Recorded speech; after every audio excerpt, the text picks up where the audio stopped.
Hey everyone, with Super Bowl 59 right around the corner, what's really being amplified isn't the greatness of arguably the most successful dynasty in NFL history. No, instead, it's the simpletons out there blaming officiating for the Chiefs' success.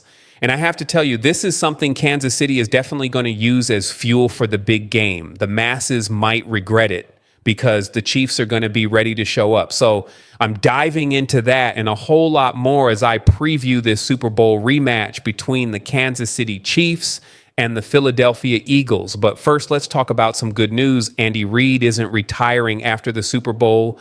He'll be back next season. Clark Hunt confirmed this himself to Nate Taylor of The Athletic, saying, "I know for a fact he'll be back next season." Honestly, this isn't much of a surprise, considering Andy just signed an extension with the team last offseason. That contract pays him a lot of money and doesn't expire until February 2029. That's 4 more years. As long as he stays physically healthy, I'd expect him to stick around for a while longer. I mean, why not? You're in the middle of a dynasty and you've got the best quarterback in the NFL. Why not keep it going? But before we get into the details, hit the subscribe button, like this video, and leave your thoughts in the comments. Thank you for your support. Now, coaching is different from actually playing, though. Naturally, Travis Kelce will probably retire before Andy Reid does. But when Kelce was asked where he hopes to be in 3 years, his answer was that he hopes to still be playing football. He said, hopefully still playing football. "I love doing this. I love coming into work every day. I feel like I've still got a lot of good football left in me." He knows football doesn't last forever, but it's clear he wants to play as long as he can. Based on how he's looked this season, I think he's got at least another year in him.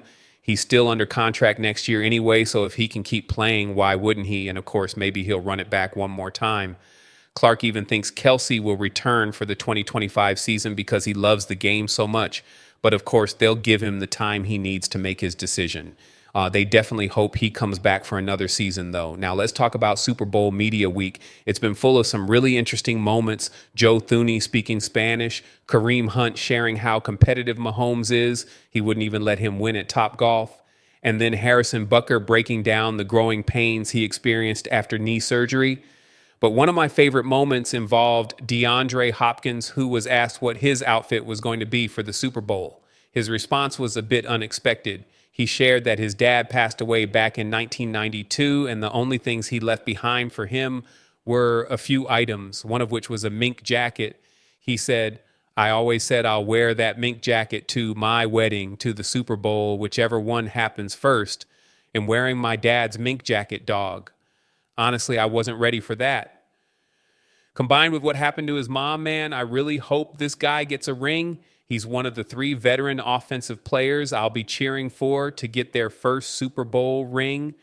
DeAndre Hopkins, Hollywood Brown, and Kareem Hunt. But of course, I just want to see the Chiefs win, period. If they do, history is made. 3 in a row and everyone on the team gets a ring. But it would be especially great for some of these vets who are still looking for their first. Speaking of Kareem Hunt, he's really grateful for his second chance with the Chiefs. Now that he's got an opportunity at redemption, he's determined to make the most of it this Sunday. I honestly think Hunt will remain the primary back, just like he did in the AFC Championship when he led the team with 17 carries compared to Pacheco's 5. It might be a bit closer this time, but Hunt has shown better vision, and being well rested, he's looked more effective. No disrespect to Pacheco, he's just not quite himself after coming back from that ankle injury. Now, the Chiefs' run game isn't exactly their strength, especially when compared to the Eagles, who have a much more explosive rushing attack. Kansas City is ranked 30th in explosive run rate and dead last, 32nd in rush yards after contact per carry. But they've still had some success running the ball, and they really need to find some success on the ground in this game to help balance out the passing attack and keep the Eagles' defense honest. We'll definitely see Mahomes scramble more in this one, for sure. The offensive line is going to have its hands full, though. Joe Thuney is going to be at left tackle again, with Nick Allegretti at left guard. A big question is whether Allegretti can handle the pressure from guys like Jalen Carter and Milton Williams. Carter has been a monster with 73 pressures on the year, while Williams has 50. Either way, it's not going to be easy. They will be going up against Josh Sweat, and Jawan Taylor will have to deal with Nolan Smith Jr., who leads the team in playoff sacks with 4. But here's the thing. The Eagles' defensive line isn't what it was back in Super Bowl 57. They were dominant back then with 70 sacks on the season, but this year they've dropped to just 41. The Chiefs, meanwhile, have also dropped a bit with only 39 sacks this season. Despite that, Kansas City's pass rush has been more effective when it comes to pressures. The Chiefs rank in the top 5 in the league with 171 pressures, while the Eagles are in the bottom 5 with just 111. Now, when it comes to pass defense, the Eagles are solid. They have the highest coverage grade on PFF and are ranked as the number 1 pass defense in the league. But here's the thing. Mahomes is 3-0 against the top-ranked pass defenses in the playoffs.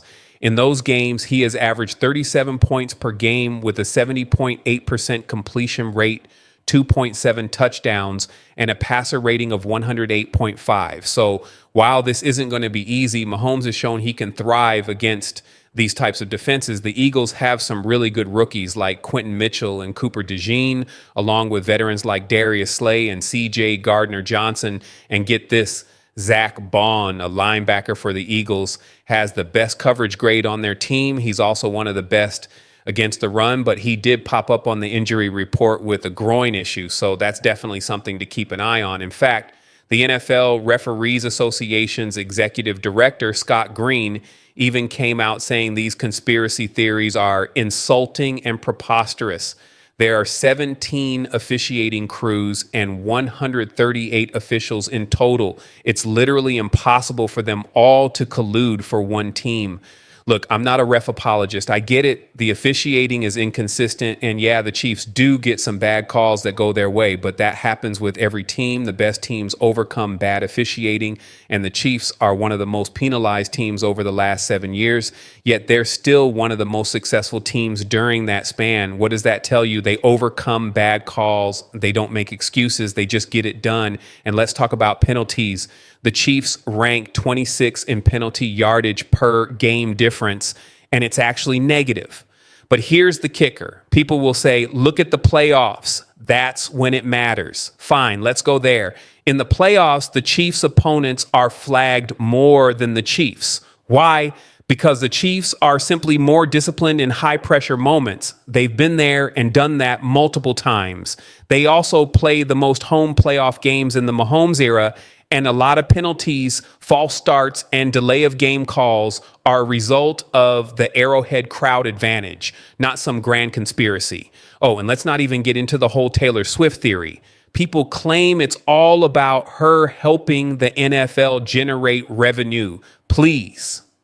The Bills and Lions could have generated way more buzz than a Super Bowl 57 rematch.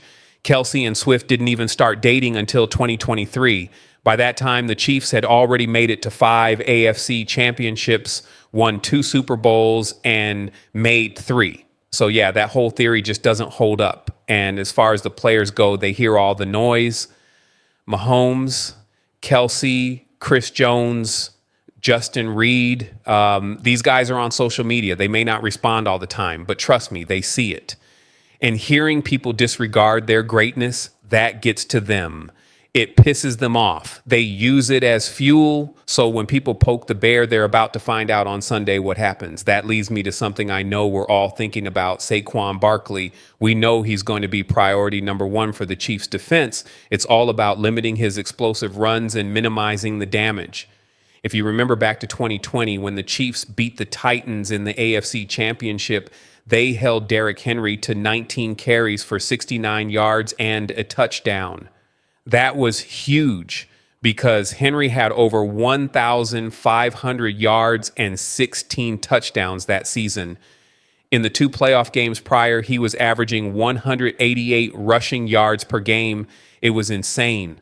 So while this defense isn't quite the same as it was 5 years ago, I think they can limit Saquon, even if it seems impossible. The key, get up early. Force Jalen Hurts to rely more on the pass. That's basic football 101. If the Chiefs can do that, I like their chances. Of course, there are challenges.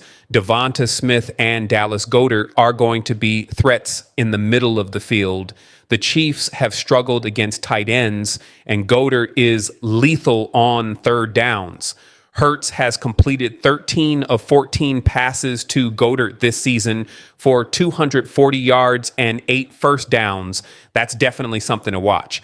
As for A.J. Brown, he's one of the best receivers in the league, and he'll likely see a lot of Trent McDuffie.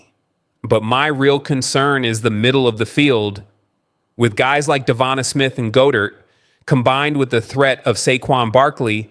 Their offense is dangerous, but Philly's offensive line is dealing with some injuries, which could play a big role, especially as the game goes on. If the Chiefs can exploit that and get pressure on Hurts, they've got a solid shot. On thing we can't ignore is the Eagles' tush push. Philly has been almost automatic with it. I'm not super concerned about the Chiefs stopping it. Honestly, no team has really been able to stop it. But maybe, just maybe, Philly's banged up interior O-line will make a difference. I'm not holding my breath on that. Special teams will also be a factor. If it comes down to a late game field goal, I trust Harrison Butker way more than Jake Elliott. Elliott is 2 for 8 from 50 plus yards this season. That's a huge advantage for the Chiefs. And let's not forget, Nick Regione had both the longest punt and kick return of any returner in the playoffs. Who knows? Maybe he breaks one off just like Kadarius Toney did in Super Bowl 57. All in all, this is going to be a tough game against a very solid Eagles team. They're well coached. They've got playmakers everywhere, but I think the Chiefs pull it out. Mahomes is 12-2 in domes, 3-0 against number one pass defenses in the playoffs, and 8-0 against Vic Fangio historically. Plus, whoever wins the first game in a Super Bowl rematch also wins the second one. That's in the Chiefs' favor. I expect Mahomes to be surgical, Kelce to rise to the occasion against a zone-heavy defense, and Spags to coach a great game. As for Hurts, he struggles under pressure, and the Chiefs have one of the best defenses at generating it. I'm predicting a Chiefs win, 27-20. They're healthier, more rested, and Andy Reid's teams are 37-4 with extra time to prepare. This one's tipping in the Chiefs' favor. Just don't let Saquon go off for 150 yards and a couple of touchdowns. Win the turnover battle, and I think the Chiefs will get their third Super Bowl in a row. But hey, what do you think? Drop your thoughts in the comments below. Let me know who you think will be the key players from both teams.